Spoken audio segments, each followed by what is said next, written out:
Friday, August 8th, market analysis, Stan Ehrlich. Stock indexes have obviously gotten stronger than I have expected this week, and the QQQ made a new high, which kills the bearish engulfing on Thursday of last week. But the other indexes have not done that yet, and I expect they won't, but that's not happening, so I am off balance. I don't feel good about the situation unless there is all of a sudden a very substantial break. I need to close below last Friday's lows without making a higher high for the trend up. And the QQQ did make a new high, although it closed a little bit under that. Maybe a prelude to a break, but it hasn't happened yet. So I am definitely off balance at the moment. The break should start the move down to the October lows. That's what I'm expecting, but again, not right yet. The 5-minute chart doesn't help us. The S&P 500 close to making new highs, strong close, not overbought. I don't know. I'm just not feeling good about this. 5-minute chart doesn't help us. QQQ did make a minor new high for the trend, did close right in the ballpark, almost exactly. Let's see what happens.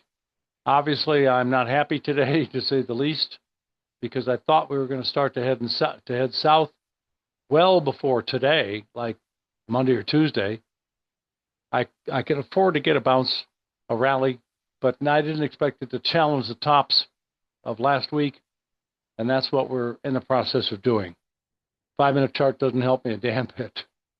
NASDAQ, same kind of story, and it had a bullish engulfing on Wednesday, which is working, and I thought it wouldn't. I'm not trusting that bullish engulfing, but it's too late. It's already moved up enough to make good money if you bought because of the bullish engulfing. And the 5-minute doesn't help me at the moment. YM, different story, stopping at resistance, should turn down, should make a new low. So we've got a big conflict of situations with the QQQ and the E-mini or S&P relative to the YM, and the 5-minute chart doesn't help. And the Russell is very similar to the YM. Resistance is stopping it. It's getting caught in a trading range. I'm looking for a downside breakout. The Russell 5-minute chart, again, really doesn't show us much except the resistance levels during the week that developers still stopping it from making new highs so far. The bond market closing below the neckline. That is a classic no-no. Only if it would immediately Monday close substantially above the neckline would I turn bullish again. But this is a killer. The head and shoulder top may have died. My head and shoulder bottom, may have died. And we now have a market that could go sideways between approximately 111 and 114 for a while. Weeks and weeks. 10-year notes are bouncing off of support. They hold a glimmer of hope, but with the bond market looking bad, I don't really have a lot of trust. Trying to move this to the left. Doesn't seem, there we go. So, support, let's see if it holds. Don't have much expectation. Crude did have a bearish engulfing on Wednesday, did go down on Thursday, went down some more today. New lows, looking good, bearish engulfing, testing support, maybe a bounce, maybe not. I expect it to drop into the support range, test the bottom, 60.9, and break down even further. Next, natural gas. Nothing wrong with the head and shoulder top. It's a big, complex head and shoulder top. I certainly like what I see here. So I'm looking for new lows to the trend. My downside objective is 1.15. Next, rally stopped at a little resistance line perfectly. Closed poorly, just a little bit higher. Not much. Almost a new low ground. Very easy to do, which I expect. So I'm thinking it's going to come down to 2.1 in a week or two. Next, gold. Big rally, minor new high, stopped at resistance levels, top of the resistance zones, closed very poorly, but it got overbought. So I think it's starting to roll over and go back down to support, 33 and small change. Next, silver, not overbought, working its way higher, could work a little bit higher. Next, platinum, bearish engulfing today, outside down day. We have the expectation as a result of that of more of a break.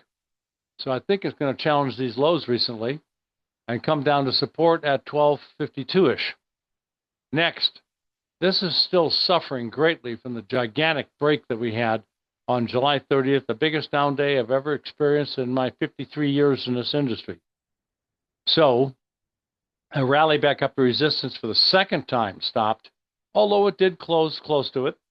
That does not mean it's going to continue to rally, although, it's still oversold. So there's elbow room. In fact, I could even see a rally back up as high as 4.9, but I don't think it's starting. Next, higher highs for a couple of days, bad close, lower close substantially. Grain markets just don't seem to have any zip, pop, bang, or major bottom building. I can't justify any sort of strength whatsoever. I'm looking for lower lows. What can I say? Pretty much across the board. Soybean oil is even giving me trouble. New lows since July, and this head and shoulder bottom is still intact. It really has to close below 51.40 in order to break below the neckline, and it's heading straight for it. But it's oversold now and at support, so maybe a little bounce first. But depending upon how big the bounce is, I won't get bullish. I'm sorry. I think this pattern is going to die.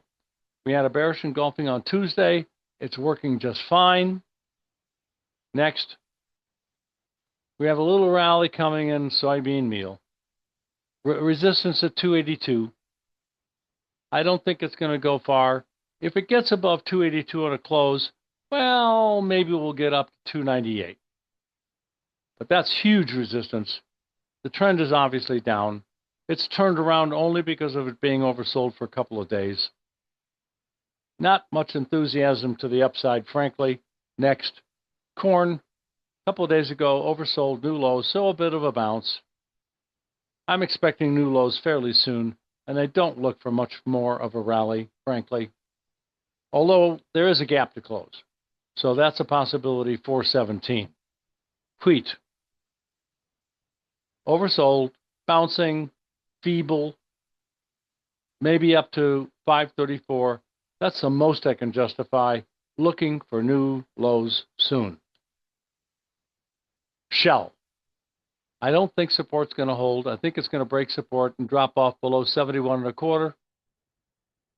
Probably down to at least 70.04. That's not much. And very well may get down to 66 to close the gap. And there's also another gap down here at 63. So if we have lower closes below the lows of the last couple of weeks, I think that'll start the move down and keep on getting more bearish. Sharp rally in Apple, didn't expect that, but it now got oversold. Overbought, sorry. And that means it's supposed to stop rallying soon and have some sort of a move down. Now, there is support underneath, and it's not all that bad. There is also a small gap to close from a couple of days ago, just, from Wednesday to Thursday. So that's the first objective of 2.15, but that's awful close. I'm thinking probably a little bit more likely is 198. Next is the pennant formation in the Tesla stock is very, very restraining. Today's high is right on the top of the pennant. Pull back a little. It may drop to the bottom. But look, we're getting awfully confined. This has to break out, obviously, sooner or later. So I'm thinking next week is going to pop out of the top or bottom. I'm not sure. I'm waiting. Next, we've got NVIDIA. Did make a higher high. Killed my bearish engulfing, which worked only for about a day. There was good money in that. Not a lot, but okay. Support line, bull trend line, holding very well again on August 1st, which was Friday of last week, a week ago.